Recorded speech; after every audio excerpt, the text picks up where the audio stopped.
E olha, começa amanhã a entrega da declaração do imposto de renda e o prazo termina em 30 de abril. Por isso, para dar dicas aqui aos contribuintes, nós convidamos o presidente do Conselho Regional de Contabilidade, Adriano Marrocos, a quem eu agradeço a participação aqui. Quarta-feira de cinza, volta à realidade, já vai logo chumbo, né?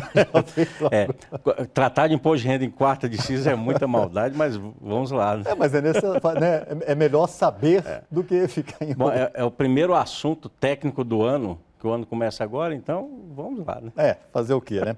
Tem mudança em relação ao ano anterior? Alguma mudança importante? Na verdade, Fábio, de novidade, nós temos algumas novidades, mas de mudança significativa nenhuma. O que nós estamos acompanhando é uma atualização sempre do sistema e a questão da redução da idade que preocupou muitas pessoas. Já vinha no processo de 16 anos para 14, 14 para 12, 12 para 8. Nós até esperávamos mais uma faixa intermediária antes de chegar a zero, mas a Receita já passou logo. Novidade, assim, que deve chamar a atenção para alguns contribuintes, que eu imagino deva ser o seu caso, com rendimentos acima de 5 milhões de reais no ano. Vai falando, quem sabe isso não acontece. Aí né? tem que providenciar o certificado digital para a declaração, porque antes era 10 milhões, né? Então, agora, acima de 5 milhões, só com certificado digital. Então, algumas pessoas devem se preocupar com esses detalhes, porque para obter o certificado leva alguns dias, né? Então, não deixar isso para a última hora. Tem muita gente sortuda que deve estar se preocupando agora. Eu gostaria muito de ter essa preocupação. O pessoal já está perguntando aqui, a Anne Santos fala assim, receba pensão alimentícia em depósito bancário, como incluí-lo no imposto de renda? A pensão alimentícia, ela vem de uma decisão judicial, portanto, você é obrigado a declarar no seu informe de rendimentos a pensão alimentícia recebida. Então, obtenha os dados para poder lançar na sua declaração e não deixe de lançar. Porque se ela é receita para você, é despesa dedutível para quem paga e isso é importante para as duas declarações, senão os dois vão para a malha. Patrícia, sempre fico uma dúvida quando vou realizar a declaração. Os valores gastos com vacinas dos filhos podem ou não ser declarados? Patrícia, os gastos com saúde também são restritos. Então, nós estamos tratando de despesas médicas e as despesas hospitalares. Esse gasto com vacinação, se estiver numa despesa num hospital ou num tratamento embutida no seu recibo de pagamento ou na sua nota fiscal, sim. Mas se foi um evento à parte, nós teremos que analisar o documento que foi emitido. Provavelmente não. Ou seja, a pessoa foi lá, quero vacinar meu filho contra isso, Exato. Foi lá, comprou, isso pode ou não? Depende muito de como foi esse tratamento, pode ser aproveitado ou não. Algumas despesas com cirurgias estéticas são aceitas, outras não. Depende se é só estética ou se é decorrente de alguma despesa ou de algum tratamento hospitalar maior. O básico é que as despesas hospitalares e as despesas médicas são dedutíveis. Ok. Temos aqui a Nair. Quais os itens que se preenchem na declaração retificadora? Só aqueles que foram alterados na declaração? A declaração retificadora, ela decorre de uma original. Portanto, nós repetimos todos os dados que estão na original, mais aquilo que está sendo retificado. O importante neste ano de 2019 é que o prazo que nós tínhamos de 5 dias para ter um retorno sobre a malha da declaração, a Receita assumiu o compromisso de retornar com 24 horas. Então, quem tiver alguma dúvida ou estiver ainda procurando algum documento, pode usar desse artifício. Transmita a declaração e vá acompanhando não só a malha, mas procurando os documentos complementares.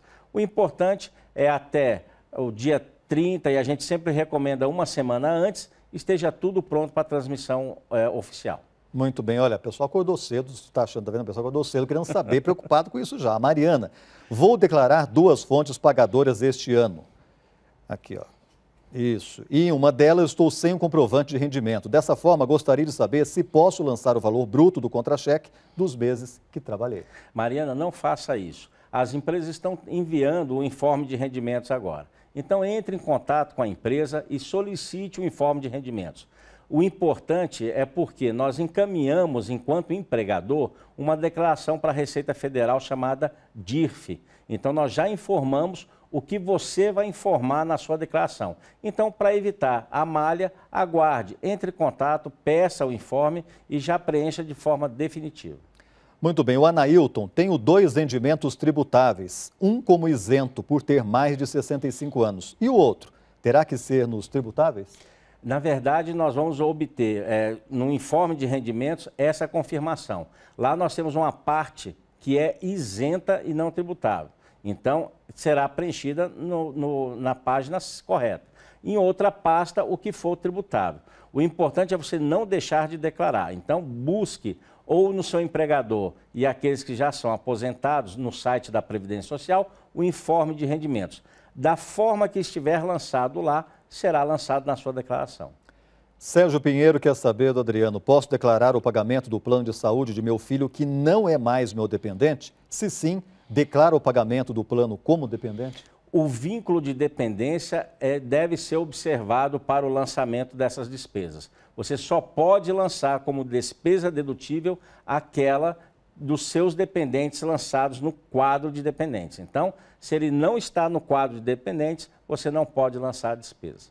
Pois é, a Francisca Fernandes quer saber o seguinte, o que posso fazer, pois não tenho o número da declaração do imposto de renda do ano passado? No site da Receita Federal há como você solicitar essa informação. Usando o CPF, tem algumas perguntas que você precisa responder para gerar esse arquivo. Agora, vamos sempre orientar, guardem a declaração, no mínimo, a impressa, mas guardem também um arquivo eletrônico de um ano para o outro. Abra uma pastinha no seu computador e deixe lá guardado. Isso pode levar algum tempo para obter essa informação e pode comprometer. Quem está nessa situação, providencie imediatamente a procura ou a busca desses arquivos. Alguém que não quis colocar o nome diz assim, não é mais obrigatório colocar o número de registro de imóveis e o número do Renavan de veículos? Na verdade, não é essa a informação. A informação é que, no ano passado, começou-se a exigir novas informações, como metragem, número do IPTU, escritura de imóvel, número do Renavan. Este ano seria obrigatório. Como existe, a Receita enfrentou diversas dificuldades, ela está prorrogando para 2020.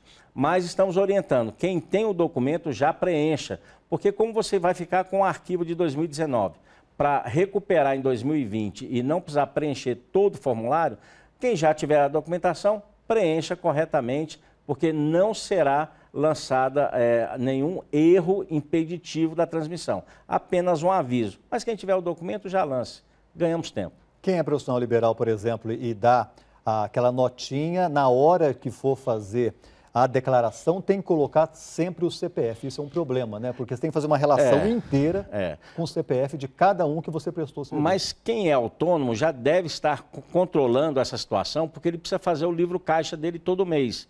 Então, ele já paga o imposto de renda também mensalmente. Então, ele deve ter um controle numa planilha ou em algum registro, ou algum programa, para que agora fique fácil para ele. Mas vai precisar de todos os dados. E lembre-se, se você é autônomo e não declarar uma pessoa, e essa pessoa na declaração lançar o pagamento, vão para a malha fiscal. Ou seja, então, às vezes, às vezes um profissional liberal, um psicólogo, um dentista, ou mesmo um médico, atende um monte de gente, não colocou ali, esqueceu de colocar um recibo ou outro, e a pessoa declarou, ele pode saber que... Vai para a malha. Então, é bom se organizar, ainda que alguns estejam obrigados a encaminhar uma declaração chamada DMED, outros ainda estão dispensados. Então, quem está dispensado tem que se organizar para poder ter essa informação disponível, porque ela será necessária. Bom, hoje, quarta-feira de cinza, está começando o prazo, começando tudo. O que o senhor diria para quem... Porque não tem como escapatória, você vai ter que declarar. O que o senhor diria para as pessoas? Duas dicas são importantes. Para quem não se organizou ao longo do ano, é agora procurar todos os comprovantes de despesas que você entende que sejam dedutíveis. Então, todo gasto com saúde, ligue nas escolas para buscar a declaração de pagamento das mensalidades. Quem é aposentado, acesse o site da Previdência Social. Então, busque os seus informes, os seus documentos. E contrate um contador para que você não tenha o desprazer de ter que enfrentar o leão numa malha fina. Então, contrate um profissional para que você evite esses problemas. Adriano Marrocos é o presidente do Conselho Regional de Contabilidade. Muito esclarecedor, muitíssimo obrigado por ter levantado cedo e para ajudar a gente aqui. À disposição. Um abraço. Até logo.